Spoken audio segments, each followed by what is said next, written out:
ड्रामे की स्टार्टिंग में हमें बांडोक नाम का जंगल दिखाया जाता है जो कि जादुई है। फिर हम काफ़ी सारे एनिमल्स देखते हैं जो कि इस जंगल में आराम से रहते हैं, क्योंकि इस जंगल के पास जो विलेज है वहाँ के विलेजर्स इन सभी एनिमल्स की रक्षा करते हैं। लेकिन जब रात हुई तो दिखाया गया कि कुछ शिकारी यहाँ आ चुके हैं जो कि एक ग्वार पर नॉनस्टॉप फायरिंग करने लगे और फिर उसे जान से मार देते हैं। फायरिंग की आवाज़ सुनकर कबीले के सरदार का बेटा, जिसका नाम है नॉन था, वो उठ जाता है और परेशान होने लगा कि आखिर हो क्या रहा है। सीन कट हुआ और अब हमें मॉर्निंग का सीन दिखाया गया जहां कबीले के कुछ लोग जमा हैं एंड ग्वार की बॉडी को दफना चुके हैं, क्योंकि शिकारी प्रॉफिट कमाने के लिए ग्वार का सिर्फ हेड अपने साथ ले गए थे। एंड ऐसा वो लोग कई बार कर चुके हैं। मना करने के बावजूद भी ना ही पुलिस इनका साथ देती है ना ही यहाँ के चीफ। इसलिए नॉन्था खुद उन शिकारियों को मारने जा रहा था, लेकिन एक ओल्ड मैन उसे रोक देते हैं और बोले कि हम रस्म करके टाइगर किंग की सॉल को बुलाएंगे, क्योंकि अब सिर्फ वही हमें इंसाफ दिलाएंगे और हमारे जंगल के जानवर जो कि हमारा परिवार है उनकी रक्षा करेंगे। सीन कट होता है। फिर हमें एक वैन दिखाई जाती है जिसके अंदर एक फीमेल टीचर है जो कि बांडोक विलेज जा रही है। ड्राइवर उस टीचर से पूछने लगा कि आप विलेज में जॉब करने क्यों आई हो, जबकि शहर में आपके पास अच्छी खासी टीचर की जॉब थी। तो वो टीचर कहती है इसलिए क्योंकि शहर के बच्चों के पास सब फैसिलिटीज़ होती हैं, लेकिन विलेज के बच्चों को अच्छी नॉलेज नहीं मिल पाती। इसलिए मैं विलेज के बच्चों का फ्यूचर ब्राइट करना चाहती हूँ कि तभी वैन का टायर पंचर हो गया, जो चेक करके ड्राइवर इस बारे में फीमेल टीचर को बताने लगा। और फिर अब हम उस टीचर को देखते हैं जिसका नाम है Pari chart, but we call her Pari. Driver बताता है कि कार को रिपेयर करने के लिए वापस ले जाना पड़ेगा, इसलिए फिलहाल मैं इसे यहीं छोड़कर घर जा रहा हूँ, तुम भी हमारे साथ चलो। फिर मैं सुबह में कार ठीक कराकर तुम्हें बांडोक विलेज छोड़ दूंगा। लेकिन परी मना कर देती है क्योंकि उसे आज ही किसी रीज़न की वजह से जाना था। ड्राइवर समझाता भी है कि यहाँ कभी कभी एक टाइगर घूमता है, इसलिए आपका यहाँ रुकना सेफ नहीं, आप हमारे साथ हमारे घर चलो जो कि पास में ही है। बट वो बोली कि नहीं, मैं जल्दी जल्दी चलकर टाइम से विलेज पहुंच जाऊंगी, क्योंकि अब रास्ता ज़्यादा दूर नहीं। फिर अब दिखाया गया कि परी अकेले ही यहाँ से जा रही होती है, लेकिन काफ़ी आगे आकर उसे रास्ता थोड़ा कंफ्यूजिंग लगने लगा था। कि तभी सीन कट हुआ और अब हम देखते हैं कि कैसे गांव वालों ने टाइगर को बुलाने की सेरेमनी स्टार्ट कर दी थी। यहाँ हमें एक और फीमेल कैरेक्टर दिखाई जाती है जिसका नाम है कालोंग, जो कि बचपन से नॉन्था के साथ रही है। फिर अब हम वापस से परी को देखते हैं जो कि अपने बैग से टॉर्च निकाल रही थी, क्योंकि काफ़ी अंधेरा हो चुका था। लेकिन तभी नोटिस करने लगी कि आखिर ये रेड रेड चीज़ क्या है जो कि धीरे धीरे सब जगह फैल रही है, आखिर ये किस तरह की पावर है। तो वहीं अब हम एक डॉक्टर का घर देखते हैं जहां एक पेशेंट को चेक करा जा रहा था। डॉक्टर ने पेशेंट को बता दिया कि क्या क्या प्रॉब्लम है, और जब वो डॉक्टर मेडिसिन लिखने लगा कि तभी डॉक्टर को कुछ फील हुआ। एक्चुअली यही हमारे इस ड्रामे का मेन कैरेक्टर है जिसका नाम है सामा। सामा के साथ एक सीनियर नर्स रहती है जो कि बाहर का नज़ारा देखकर समझ गई कि टाइगर किंग की सॉल को बुलाया जा रहा है, जो कि और किसी के अंदर नहीं बल्कि सामा के अंदर आती है। तो वहीं ये बात उन दोनों पेशेंट को भी पता चल चुकी थी कि टाइगर किंग की सोल को बुलाया जा रहा है, इसलिए वो बिना मेडिसिन लिए यहाँ से भाग गए। नर्स मो इन दोनों के पीछे पीछे गई भी कि कम से कम अपनी दवाई तो लेते जाओ। फिर जब बाहर का नज़ारा देखती हैं कि कैसे वो रेड एनर्जी पूरे आसमान में फैल चुकी है, इसलिए वो जल्दी से सामा के पास उसको देखने आती हैं। लेकिन तब तक सामा यहाँ से जा चुका था। अब हमें जंगल में उन्हीं शिकारियों को दिखाया जाता है जो कि मना करने के बावजूद भी बार बार जंगल के जानवरों को मारते रहते हैं। तो वहीं परी जो कि रास्ता भूल चुकी है कि तभी अचानक उसका बैग नीचे गिरने लगा, जिसे उठाने के लिए वो जब जैसी जंगल के और अंदर चली गई तो तब यहाँ आकर उसे टाइगर की भयानक आवाज़ सुनाई देती है। वो हंटर्स को भी देख लेती है जो कि टाइगर को जान से मारने की बात कर रहे हैं। और फिर अब हम सामा को देखते हैं जो कि एक बहुत बड़ा डेंजरस टाइगर बन चुका था, क्योंकि उसके अंदर टाइगर किंग की सोल आ चुकी है। परी यहाँ से जा ही रही थी कि तभी उसके पीछे से सामा बाहर आने लगा। परी आवाज़ सुनकर सदमे में वहीं खड़ी रह गई और फिर अब जैसी पीछे मुड़ ही रही थी कि तभी एक हंटर फायरिंग स्टार्ट कर देता है, जहां एक बुलेट परी के पैर को छूकर निकल गई। टाइगर किंग पहले उस आदमी पर अटैक करता है, फिर दूसरे वाले आदमी को काफ़ी बेरहमी से मारने लगा। परी शॉक होती है इस नज़ारे को देखकर। फिर जब तीसरा हंटर बाहर आया तो तब सामा उसे भी काफी बुरी तरह जान से मार देता है। परी अपने कान बंद कर लेती है और जोर जोर से चिल्लाने लगी, यानी कि काफी बुरी तरह डर चुकी थी, रो भी रही थी क्योंकि ब्लड उसकी बॉडी पर भी आ रहा था। सामा उस आदमी को जान से मारने के बाद धीरे धीरे परी के पास आता है और वो ध्यान से परी को देख रहा होता है। लेकिन जब जैसी डरी हुई परी ने सामा को देखा, जो कि ऑफ कोर्स काफी ज्यादा डेंजरस दिख रहा था, तो तब उसे देखकर परी के होश उड़ गए एंड वो डायरेक्ट वहीं पर बेहोश हो गई। बाय द वे गाइस, आप सभी हमें कमेंट सेक्शन में ज़रूर बताएं कि अगर आपके सामने ऐसी सिचुएशन आई तो आप क्या करोगे? परी की तरह बेहोश हो जाओगे या भागने का ट्राई करोगे? नॉन्था भी यहाँ आ गया, जिसको देखकर सामा कुछ नहीं करता क्योंकि ऑफ कोर्स दोनों एक ही टीम के हैं। लेकिन बस काफ़ी देर तक एक दूसरे को घूरते गए क्योंकि दोनों एक दूसरे से नफरत करते हैं। फिर तभी सीन कट होता है और अब हमें परी को सामा के घर में दिखाया जाता है, जहां परी की सिचुएशन ठीक नहीं। सामा परी के पास आया एंड एक बार फिर परी को ध्यान से देखने लगा। उसे अच्छा नहीं लग रहा होता है कि उसकी वजह से परी कितना ज़्यादा डर चुकी है, इतना ज़्यादा कि उसे तेज़ फीवर भी हो चुका है, ऊपर से उसके पैर पर भी चोट आई है। इसलिए वो परी के पैर का ट्रीटमेंट करने लगता है कि तभी अचानक उसकी आईज गोल्डन होने लगी एंड वो परी के पास इस तरह से आ रहा था कि जैसे परी को भी जान से मार सकता है।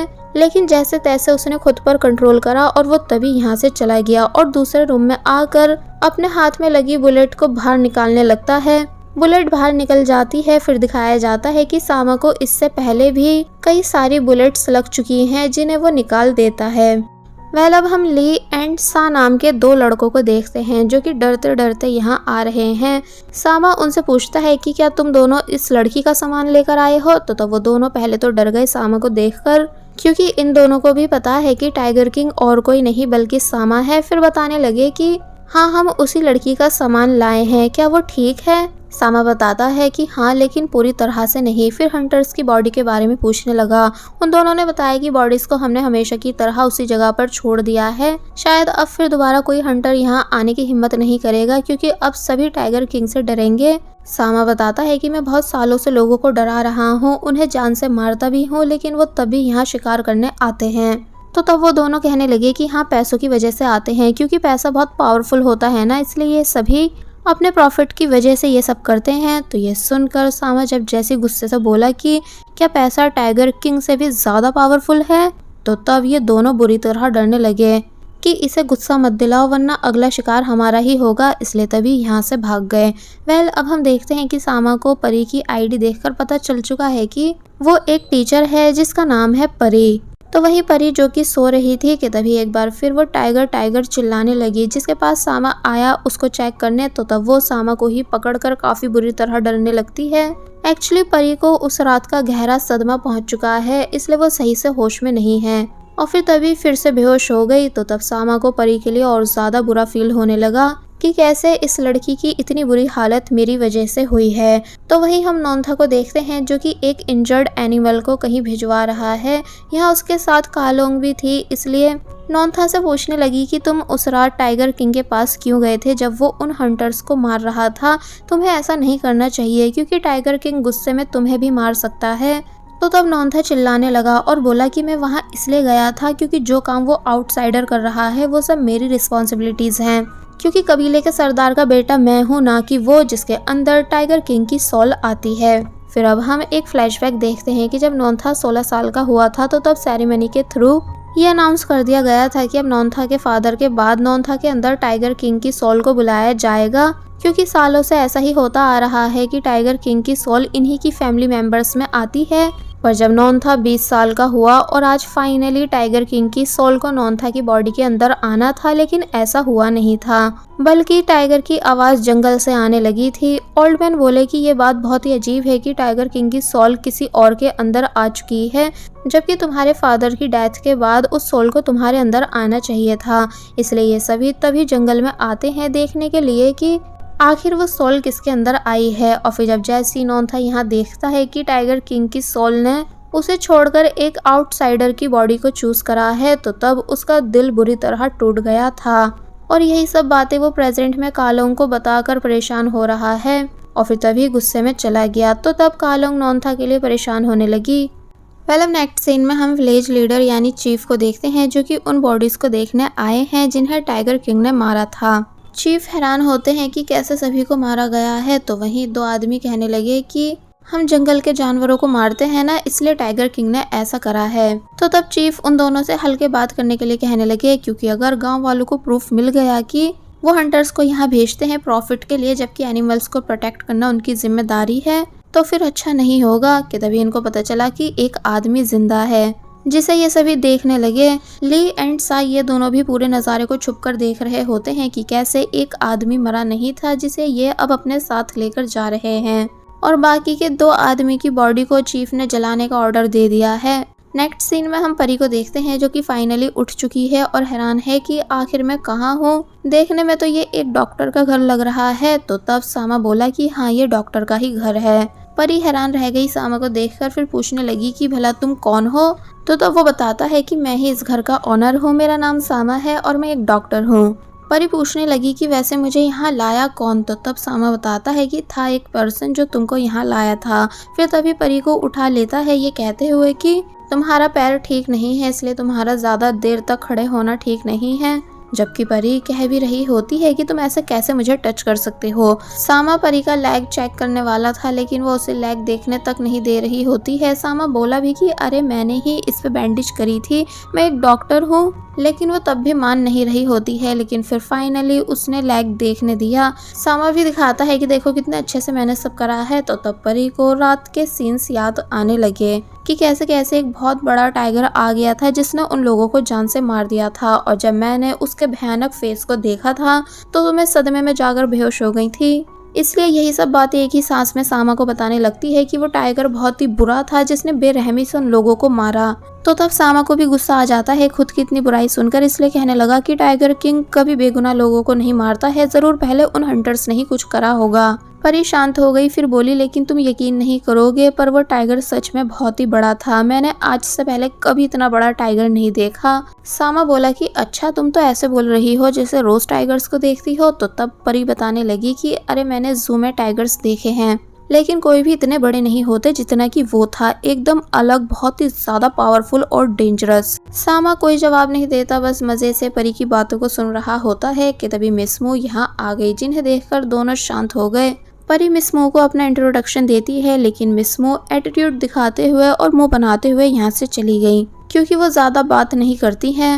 अब नेक्स्ट सीन में हम सामा को अकेले खड़े हुए देखते हैं, जो कि कुछ सोच रहा है। मिस मू आई एंड सामा से बोली कि सोने से पहले कुछ खा लो, और फिर परी के बारे में कहने लगी कि वैसे अब वो ठीक है, हमें उसे यहाँ से भेज देना चाहिए। लेकिन सामा मना कर देता है, ये बताकर कि उसका घाव सही से ठीक नहीं हुआ है, इन्फेक्शन फैल सकता है, इसलिए कुछ दिन यहीं रहने दो जब तक कि वो अच्छे से ठीक नहीं हो जाती। मिस मू बोली लेकिन आप भी जानते हो कि उसके ज्यादा टाइम यहाँ रहने से उसे खतरा हो सकता है। तो तब सामा गुस्से से पूछने लगा कि किससे खतरा हो सकता है। एक्चुअली उसे गुस्सा आ गया था, क्योंकि वो कोई मॉन्स्टर थोड़ी है जो सब लोग उससे डरते हैं। लेकिन अब क्योंकि मिस मू को वो अपनी मदर की तरह मानता है, इसलिए गुस्से को शांत कर लेता है। जबकि मिस मू भी ठीक बात कह रही थी, क्योंकि सामा की कंडीशन कभी कभी वाइल्ड हो जाती है। मिस मू सामा से रेस्ट करने का बोलती हैं, फिर यहाँ से चली गई। तो तब वो एक पुरानी फोटो देखने लगा, जिसके अंदर उसके पेरेंट्स हैं, कुछ गांव वाले भी थे और नॉन्था के फादर भी थे। जिस फोटो को देखकर वो काफी उदास होकर कहने लगा कि मुझे नहीं पता कि मैं ऐसा क्यों बन चुका हूँ, जबकि मैं ऐसे जीना नहीं चाहता हूँ। मैं चाहता हूँ कि मैं भी और सबकी तरह चैन से अपनी जिंदगी जीऊँ, जहाँ जाना चाहता हूँ वहाँ जाऊँ, लेकिन मैं ऐसा कर नहीं सकता हूँ। मुझे अपनी पावर्स को सबसे छुपा कर रखना होता है, सभी लोगों से दूर रहना होता है उनकी सेफ्टी के लिए। समझ नहीं आता कि ये एक कर्ज है या फिर कुछ और, जिसने मुझे बहुत ही अकेला कर दिया है। और बस फिर ऐसे ही उदास बैठा रहा। अब हम नेक्स्ट डे का सीन देखते हैं कि जब मिस मू परी के पास आई तो हैरान रह गई, क्योंकि परी को काफी तेज फीवर हो रहा था। इसलिए सामा को बुलाती हैं, जो कि परी को चेक करने लगता है और उसके इंजेक्शन भी इंजेक्ट करता है। मिस मू एक बार फिर कहती हैं कि हमें इस लड़की के दोस्तों या घर वालों को इन्फॉर्म कर देना चाहिए, लेकिन सामा मना कर देता है, क्योंकि फिर टाइगर किंग वाली बात सब जगह फैलने लगेगी। कि तभी यहाँ एक टीचर आए, जो कि काफी परेशान है एंड सामा से साथ में चलने का कहते हैं। एक्चुअली जिस एनिमल को नॉन्था उस रात बचा रहा था और चीफ से छुपाकर स्कूल में ले आया था, ताकि उस एनिमल का ध्यान रख सके, उसकी तबीयत ठीक नहीं है। सामा इंजेक्शन इंजेक्ट कर देता है और बोला कि और भी इंजेक्शंस टाइम टू टाइम लगेंगे, जो मैं लगाने आता रहूंगा। नॉन्था मना करने लगा कि नहीं, हम इंजेक्शंस दे दो, हम खुद लगा दिया करेंगे। तो तब सामा मना कर देता है, ये बोल करके मुझे पता है कि तुम मुझसे नफरत करते हो, लेकिन एक डॉक्टर नहीं बन सकते हो, इसलिए मुझे मेरा काम करने दो। क्या तभी इन तीनों को पता चला कि चीफ की कार आई है और अब चीफ को पता नहीं चल जाए कि उन्होंने यहाँ एनिमल को छुपा रखा है। एक्चुअली माना इस गांव के लोग एनिमल्स का भला चाहते हैं, लेकिन इनके पास जंगल का कंट्रोल नहीं है, बल्कि चीफ के पास है, जो कि इन्हें विदाउट परमिशन कुछ भी नहीं करने देता है। तो वहीं चीफ अपनी बेटी के साथ होते हैं, जो कि वो भी अपने फादर की तरह बुरी इंसान है, प्रॉफिट कमाना जानती है, भले ही किसी के भी साथ कुछ गलत क्यों नहीं करना पड़े। जब ये दोनों स्कूल के अंदर जाने लगे तो बाहर ही टीचर्स मिल जाती हैं, जो कि आराम से बात कर रही थी, लेकिन चीफ की बेटी बार बार उन टीचर्स को नीचा दिखाती है कि तुम सब यूजलेस हो, तुम्हारी सैलरी भी कम है और ये स्कूल भी बेकार है। तो तब टीचर्स को काफी गुस्सा तो आया, लेकिन फिर उन्होंने अपने गुस्से को कंट्रोल करा और फिर अब चीफ की बेटी चीफ को साइड में लाकर कहने लगी कि डैडी ये स्कूल अच्छी लोकेशन पर है, इसलिए मैं यहाँ एक रिजॉर्ट बनाना चाहती हूँ, अब स्कूल को बंद करवा दो। तो तब चीफ बोले कि हाँ मैं बहुत जल्द ऐसा ही करूँगा, क्योंकि जब कोई बच्चा यहाँ पढ़ने आएगा ही नहीं तो फिर ये जगह बंद ही होगी। अब हमें दिखाया गया है कि चीफ उसी जगह आ रहे होते हैं जहाँ एनिमल को छुपा कर रखा हुआ है, क्योंकि चीफ को कहीं से इन्फॉर्मेशन मिली थी कि जैसे यहाँ पर कोई एनिमल हो, लेकिन तभी ये लोग बाहर आकर उन्हें रोक लेते हैं। चीफ बोले कि वाइल्ड लाइफ को सेफ रखना मेरी जिम्मेदारी है, इसलिए मैं उम्मीद करता हूँ कि तुम लोग छुपकर कुछ नहीं करोगे। फिर तभी बातों बातों में इनकी लड़ाई होने लगी, क्योंकि चीफ टाइगर किंग को बुरा बुरा कह रहे होते हैं कि उसे तो एक दिन जरूर जान से मारूंगा और फिर उसके खून से इस विलेज की क्लीनिंग कराऊंगा।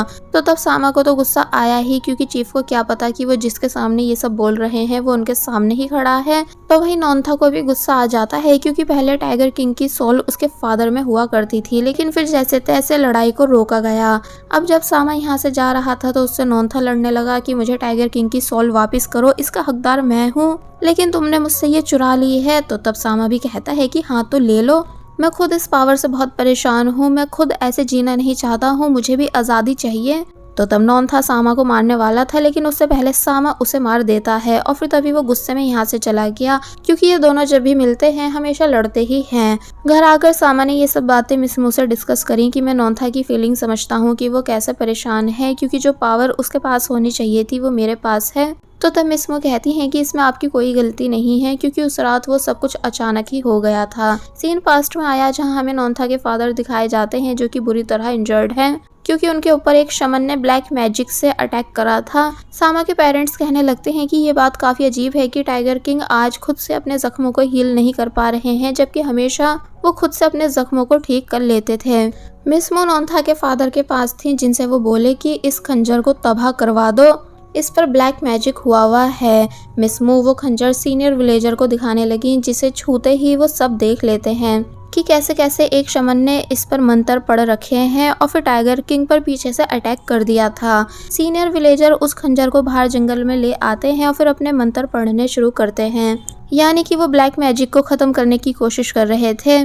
तो वहीं दूसरी तरफ सामा, जो कि छोटा था, वो शोर सुनकर अपने रूम से बाहर आ जाता है और स्टेट्स पर बैठकर नॉन्था के फादर को देखने लगता है, जो कि काफ़ी ज़्यादा तकलीफ में है एंड उनको पता है कि वो जिंदा नहीं बचेंगे, इसलिए उन्होंने सामा को अपने पास बुलाया। सामा आ रहा था, लेकिन तभी पेरेंट्स आ गए, जो कि बोले कि खून तो रुक ही नहीं रहा है, इसलिए दोनों साथ में कोई चीज़ लेने यहाँ से चले गए। तो तब नॉन्था के फादर फिर से सामा को अपने पास बुलाते हैं। सामा आया और नॉन्था के फादर के जख्म पर हाथ रख लेता है ब्लड को रोकने के लिए। तो तब वो बोले कि तुम्हारा दिल बहुत ही मजबूत है, यानी तुम्हारे अंदर वो खूबी है जो टाइगर किंग की सोल को हैंडल कर सके, इसलिए उन्होंने तभी मरने से पहले अपनी पावर्स को सामा को दे दिया था, क्योंकि उस टाइम उनकी वाइफ प्रेग्नेंट थी, यानी कि नॉन्था इस दुनिया में आया नहीं था। तो कुछ इस तरह से नॉन्था के फादर की पावर्स नॉन्था की जगह सामा को मिल गई थी, क्योंकि अगर वो बिना पावर्स दिए मर जाते तो टाइगर किंग की सोल हमेशा के लिए मिट जाती, लेकिन अब वो सामा के अंदर है और यही सब बातें ये दोनों प्रेजेंट में डिस्कस कर रहे होते हैं। मिसमो बोले कि आप नॉन्था की बातों को माइंड मत करा करो, मेरी नज़र में आप ही सबसे बेस्ट पर्सन हो इस शक्ति को हैंडल करने के लिए। फिर बताती हैं कि मैं मार्केट जा रही हूँ और फिर तभी यहाँ से चली गई। दूसरी तरफ परी फाइनली उठ चुकी थी, लेकिन लेग में उसके अभी भी काफ़ी तकलीफ थी, इसलिए उससे बेड से उतरा नहीं जा रहा था। साथ ही ग्लास भी टूट जाता है, जिसके कांच को वो उठा पाती कि तभी ये शोर सामा ने भी सुन लिया और फिर वो तभी परी की फिक्र में फुल स्पीड से परी के पास आ जाता है। परी के होश उड़ जाते हैं कि आखिर आप इतनी स्पीड से मेरे पास कैसे आ गए, और बस फिर इसी सीन के साथ ये पार्ट यहीं पर एंड हो जाता है। was a time when you had me falling to the ground. For next part, please subscribe my channel and hit the bell icon. Thank you. Whoa. Why you